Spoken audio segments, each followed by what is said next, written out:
గారు my self Yashwant అండి, dairy culture channel. So trailer అనేది చాలా విజువల్ ఫీస్ట్గా ఉంది ఫ్యాన్స్కి అయితే. సో పర్టికులర్ సీన్ చూస్తే అందరూ ఒక డైలాగ్ ఉంటుంది, దాంట్లో పాప వచ్చి అందరూ ఆయన డాకు అంటారు, మమ్మల్ని మాత్రం మాకు డాకు మహారాజా అని ఒక సీన్ వస్తుంది. ఆ సీన్ అనేది ఒక ఒక మీరు ఒక ప్రామిసింగ్గా చూపించారు. క్యారెక్టర్ అనేది ఒక ఎలివేషన్ ఇలా ఒక కార్లో నుంచి ఐస్ మాత్రం కాంటాక్ట్ చూపించారు, ఆ ఐ కాంటాక్ట్ చూపించారు. సో ఆ సీన్ చేసేటప్పుడు అది ఎట్లా దృష్టి పెట్టిస్తున్నారు? బాలకృష్ణ గారు ఊహించుకున్నారా? ఆ క్యారెక్టర్కి ఆయన సూట్ అవుతున్నా తీసారా? తీసినప్పుడు ఖచ్చితంగా ముందు బాలకృష్ణ గారు ఉన్నప్పుడు ఆయన తప్ప ఇంకెవరు వస్తారు తమ్ముడు. ఆయన దృష్టిలో పెట్టుకొని రాసాము, తీసాము. ఇప్పుడు బాబు గారు, మామూలుగా ఒక అగ్ర హీరో కథ ఒప్పించడం అంటే మామూలు విషయం కాదు.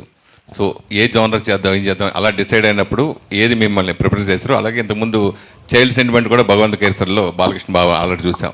సో ఏ పాయింట్ బేస్ చేసుకుని ఈ సినిమా కథని ఒప్పించారు అంటే?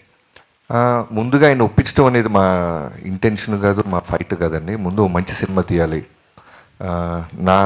నా సైడ్ నుంచి ఇప్పుడు వాల్తేరు వేరే తర్వాత నేను చేస్తున్నాను చిరంజీవి గారి తర్వాత. అలానే నాగవంశీ గారు అన్ని ప్రెస్ మీట్లో చెప్తున్నట్టు ఎప్పటి నుంచో ఆల్మోస్ట్ 15 years నుంచి ఆయన ప్రొడ్యూసర్ అవ్వకముందు నుంచి మళ్ళీ ప్రొడ్యూసర్ అయితే ఖచ్చితంగా బాలకృష్ణ గారితో ఒక మంచి మెమరబుల్ సినిమా ఫ్యాన్స్కి ఇవ్వాలనేది ఆయన డ్రీమ్.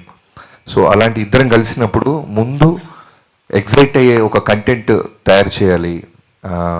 బాలకృష్ణ గారితో ఇప్పుడు ఆయన వస్తున్న ఫిల్మోగ్రఫీలో అన్ని సినిమాలు సూపర్గా ఉంటున్నాయి. ప్రతి cinema last 3 films back to back hits ఇచ్చారు ఆయన. సో మళ్ళీ మనం చేస్తున్నప్పుడు వాటన్నిటిని మించి ఉండాలి, అన్ని జాగ్రత్తలు తీసుకోవాలి అనే మోటివ్తో స్టార్ట్ చేసాం. మీ లాస్ట్ సినిమా మెగాస్టార్తో వాల్తేరు వేరే సంక్రాంతి హిట్ తర్వాత ఇప్పుడు ఈ సినిమా నెక్స్ట్ ఏ హీరో ఉంటాడు? ఇప్పుడు ప్రస్తుతానికి ఈ సంక్రాంతికి వచ్చి సెలబ్రేషన్స్ చేసుకొని బ్లాక్ బస్టర్ కొట్టిన తర్వాత అప్పుడు థింక్ చేస్తాను. ప్రజ్ఞ.